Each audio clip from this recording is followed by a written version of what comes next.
President Lee Jae-myung has pledged full government support for Samsung's latest HBM investment, saying it will strengthen the Chungcheongdo region's role as a key high-tech hub and drive Korea's next industrial leap. Korea's consumer inflation climbed to a 30-month high in June as soaring oil prices driven by Middle East tensions pushed up the cost of living. The death toll from Venezuela's devastating twin earthquakes has climbed past 2,000 as the government declares a week of national mourning amid mounting casualties and an ongoing search for survivors. After rolling out massive AI and chip investment plans earlier this week, President Lee Jae-myung headed to the Central region today to champion new regional investment projects and a high-tech future. Our Yoon Jung-min starts us off. Speaking in the central Chungcheongdo province region on Thursday as a follow-up to the mega projects announcement earlier this week, President Lee Jae-myung defined 4 technologies: chips, displays, secondary batteries, and biotechnology as core national strategic industries that will determine the future of Korea. 그리고 이러한 4대 첨단 산업이 하나의 권역 안에 모여서 강력한 생태계를 이루고 있는 지역이 바로 이곳 충청입니다. 특히 삼성의 결정에 따라 이루어진 HBM 생산을 통해서 첨단 산업 중심지로서 충청의 위상은 더욱 강화될 것입니다. During Thursday's announcement of regional investment plans, companies committed a combined 392 trillion won, about $253 billion in investments. Samsung will invest in next-generation displays and HBM fabs, SK in NAND flash, and Celltrion in biopharmaceuticals. We are at a pivotal moment as the global economic landscape undergoes profound change. Samsung will devote its full strength to helping our nation make a great leap forward as a global leader in next-generation industries.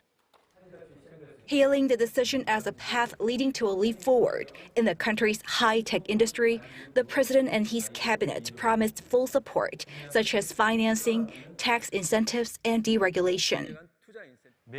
We plan to create special subsidies for new growth engines worth hundreds of billions of won every year and significantly ease a number of complex regulations.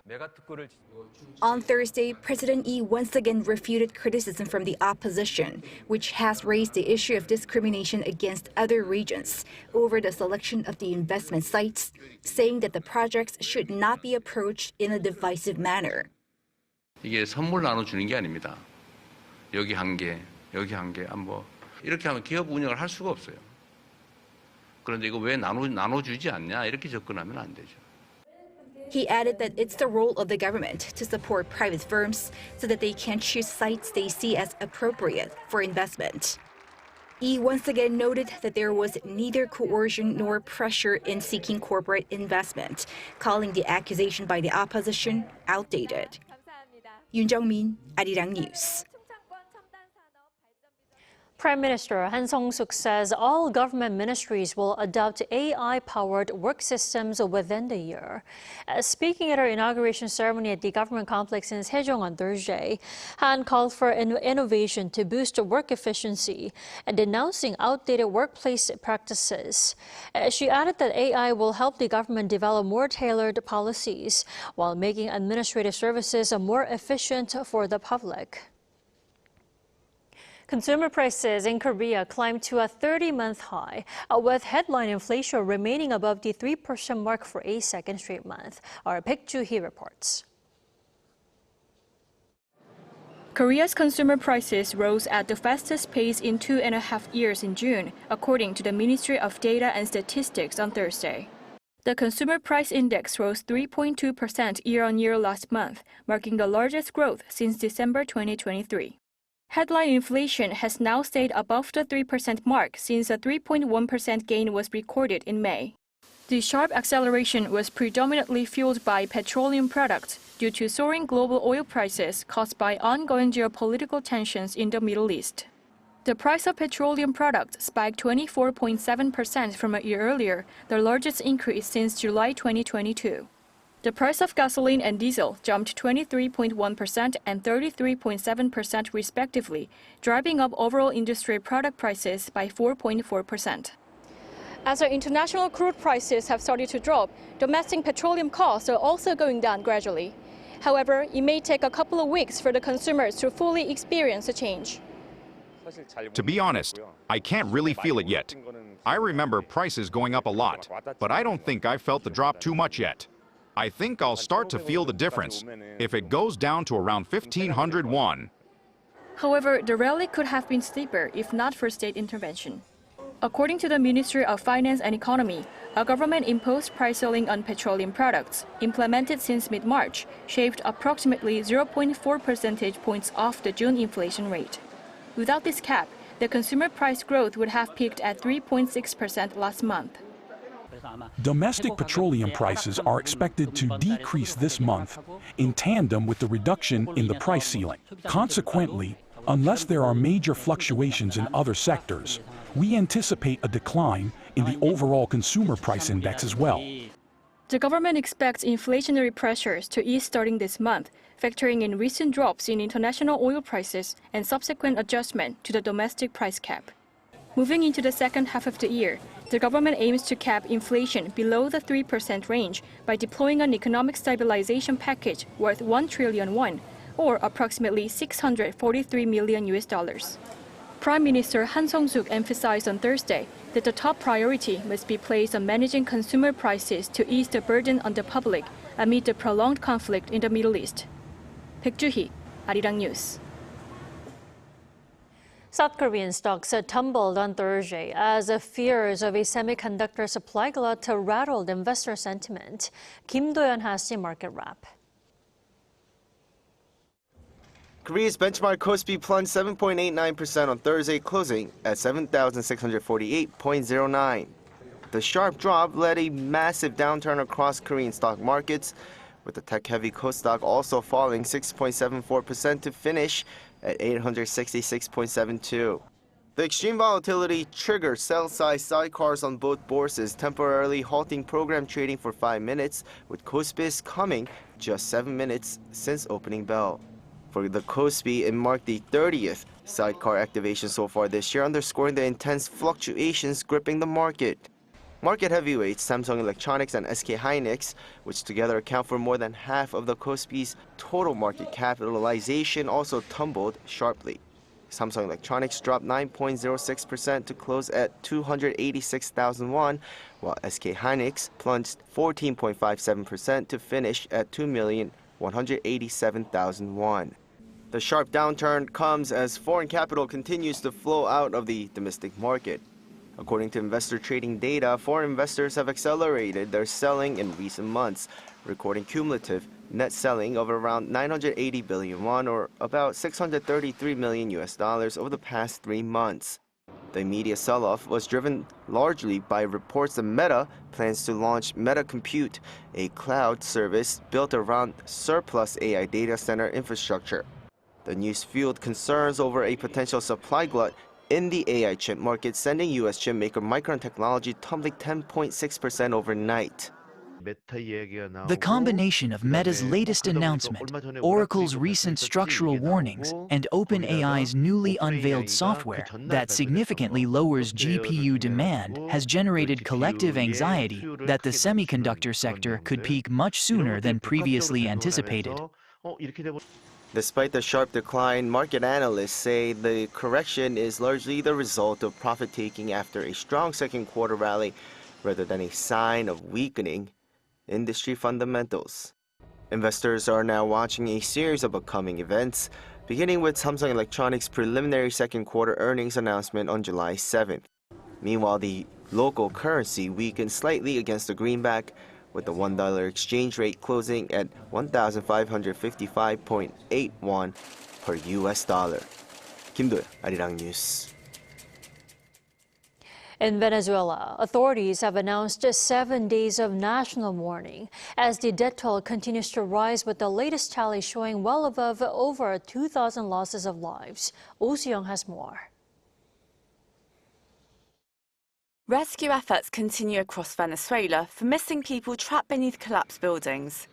Over a week has passed since a series of powerful earthquakes struck the country, but families of the missing remain at the disaster sites, holding on to hope that their loved ones may still be found. I have a missing cousin. Her name is Freydalyn Subero. We are still searching for her. She was in the OPP 27 building complex, and from there, we don't know anything more. She was with her partner, but we have tried to search for them everywhere, in hospitals, on lists. As of Wednesday local time, the official death toll had climbed to 2,295. The number of injured has also reached 12,267.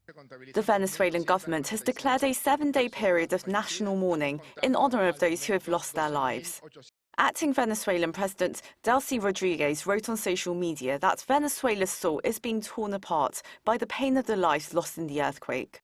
Some 59,000 buildings were damaged or destroyed by the twin earthquakes, which hit seconds apart with magnitudes of 7.2 and 7.5, according to Oregon State University researchers using satellite images. The International Rescue Committee said disruptions to water and electricity supplies are making it difficult to secure safe drinking water and maintain proper sanitation.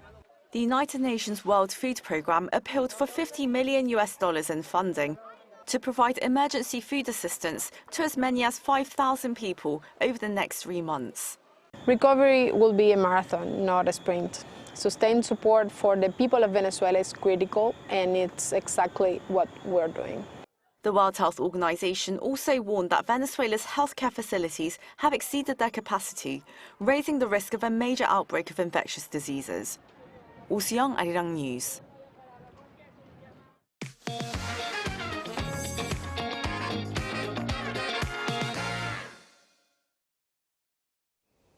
Korean tech titans Samsung and SK Group has sent shockwaves through the industry with massive investment plans.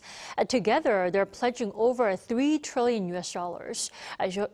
showcasing their ambitious plans to redraw Korea's industrial map. For a closer look at their decisions, our business correspondent Park Junan joins us in the studio. Welcome back, Junan. Yes, good evening, Dami. It's great to be back in the studio. So, Junan, roughly $3 trillion is hard to even imagine. Walk us through the sheer scale of the investment first. Right, Dami. So it is the largest single industrial investment plan in Korea's tech history. The number 4,755 trillion won is equivalent to about 6.5 years worth of Korea's 2026 national budget. Just to clarify, the $3 trillion plan includes investments already committed to projects such as the Semiconductor mega cluster in Gyeonggi-do province, which has been underway for several years. Excluding those existing commitments, the new investment, as per the industry ministry, comes to around 1.46 quadrillion won, or roughly $940 billion. Samsung plans to inject 2,655 trillion won into the country by 2040. SK Group will invest 2,100 trillion won to build AI data centers and on the AI memory production belt. What makes this mega project stand out is its shift away from the Seoul metropolitan area. For decades, the heart of Korea's semiconductor power has been concentrated right around the capital region. But these regions are facing a critical bottleneck. They are rapidly reaching their limits in securing stable electricity and ample water supplies, both of which are essential for semiconductor manufacturing. That's why the two groups are pouring 825 trillion won into Korea's southwest region, specifically targeting cities like Gwangju to establish a second semiconductor mega cluster. Samsung will build a brand new fabrication plant there, marking its first ever core chip production line outside the capital area, while SK hynix will also set up a major production base right alongside it. You know, now looking at the technology itself, your earlier report heavily focused on Samsung and SK's capacity to produce world-class memory chips. Now, how do these chips fit into, this multi-billion-dollar investment blueprint? Right, Tammy. So Samsung and SK hynix are the world's two leading memory chip makers, producing advanced memory semiconductors such as HBM, DRAM, and NAND flash. Many mega-cap tech companies, including NVIDIA, Google, Apple, and Amazon, are lining up to secure advanced memory chips produced by Samsung and SK hynix. Here's NVIDIA CEO Jensen Huang during his visit to Korea last month, explaining why even doubling memory production would still not be enough to meet AI demand. I don't think that's enough. But we have to be smart. NVIDIA will use all the memory that SK can produce for us as smartly as we can. So Vera Rubin is built with technology from Korea. Memory technology, incredible memory technology, unheard of amazing memory technology here from Korea. As global leaders in memory chips, much of Samsung and SK hynix investment will go toward building semiconductor clusters and AI data centers, where they have a global edge. This capital also secures their leadership in the upcoming era of fourth-generation physical AI, where artificial intelligence moves into the real world through advanced robotics and autonomous vehicles. Now, you mentioned these new fabs will be built outside the Seoul metropolitan area. They'll be located in the regional areas as their new base. Now, what kind of ripple effects can we expect on the South Korean economy? Right, Tamito. Strategic reason basically comes down to resources and physical limits. By moving to regions like the Southwest, these tech giants hope to secure a long-term supply of these vital utilities to keep their factories running without interruption. However, viewers may have to keep in mind that the blueprint is still in its very early stages with major hurdles ahead, including securing exact factory sites, checking ground stability, and solving potential water supply issues before anything is set in stone. If construction proceeds as planned, the new factories are expected to generate significant economic benefits for local communities. When a major semiconductor plant moves in, it never comes alone. It brings a huge ecosystem of equipment suppliers, material manufacturers, and research centers along with it. This naturally leads to the creation of thousands of high-paying quality jobs. It gives young, talented engineers a solid reason to stay in their hometowns instead of migrating to the capital, which has been a chronic social issue here in Korea. Ultimately, this investment is not just about building factories. It is about building sustainable regional tech hubs that can revitalize local communities and bring much-needed balance to the nation's industrial landscape. So sustainability will be a key word for that. Chunan, thank you for coming in tonight. Always a pleasure, Dami.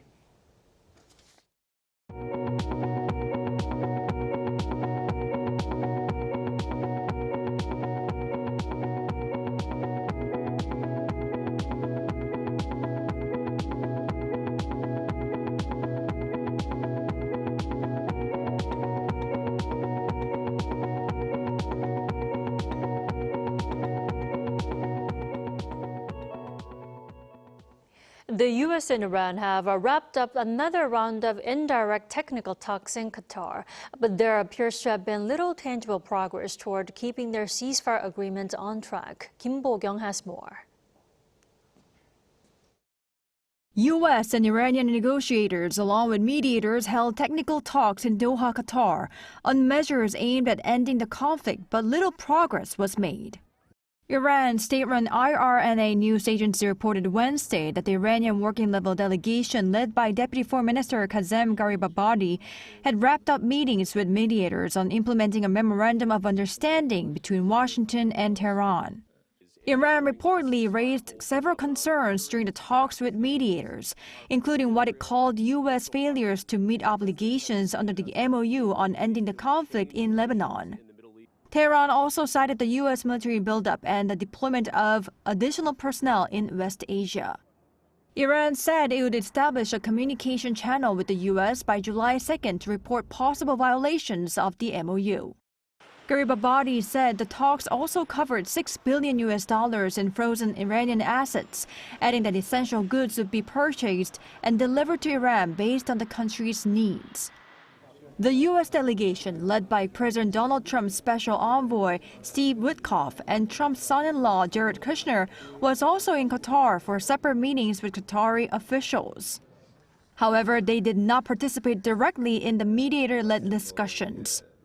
Instead, working-level officials exchanged views from separate rooms through Qatari and Pakistani mediation.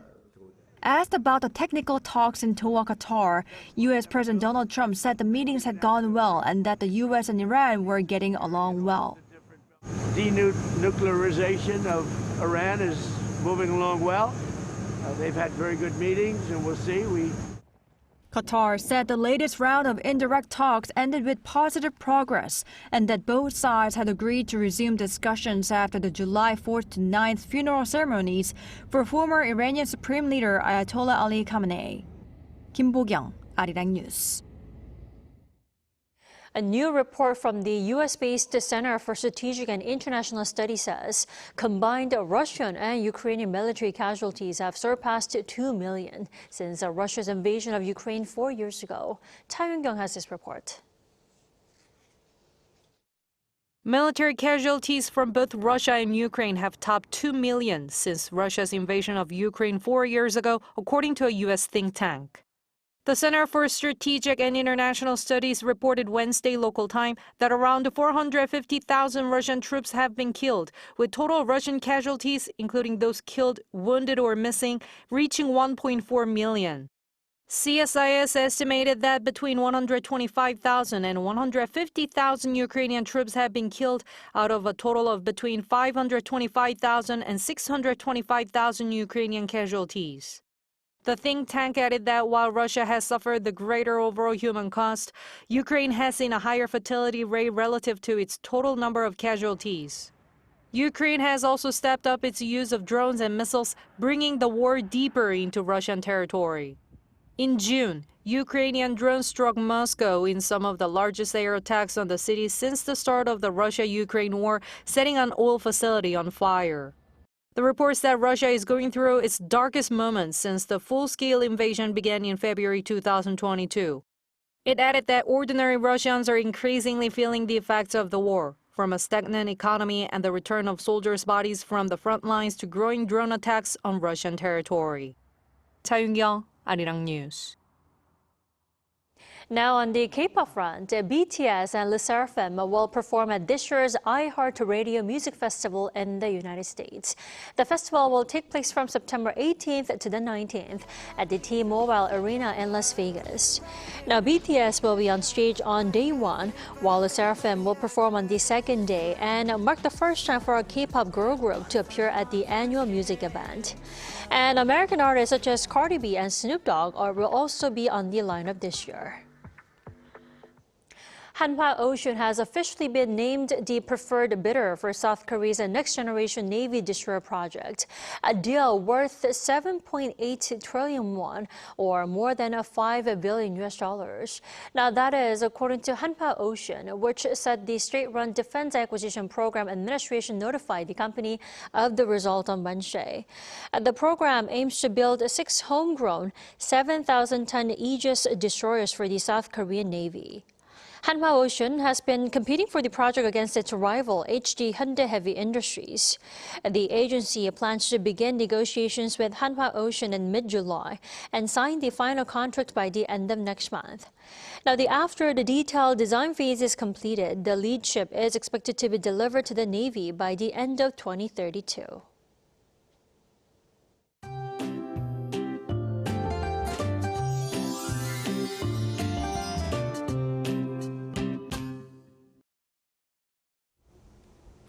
You might be wondering when and where the next round of monsoon rain will arrive.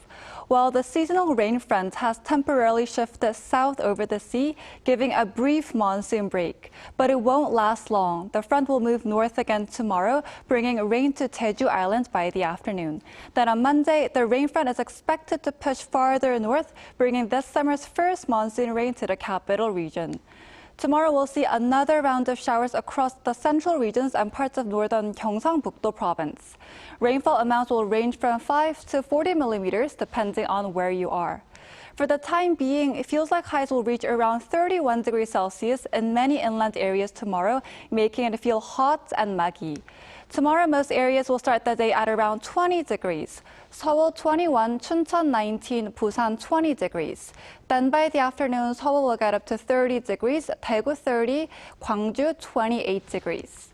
Looking ahead, daytime highs will continue to hover around 30 degrees. But once the rain arrives on Monday, the heat will ease for a while. Now here's a look at the weather around the world.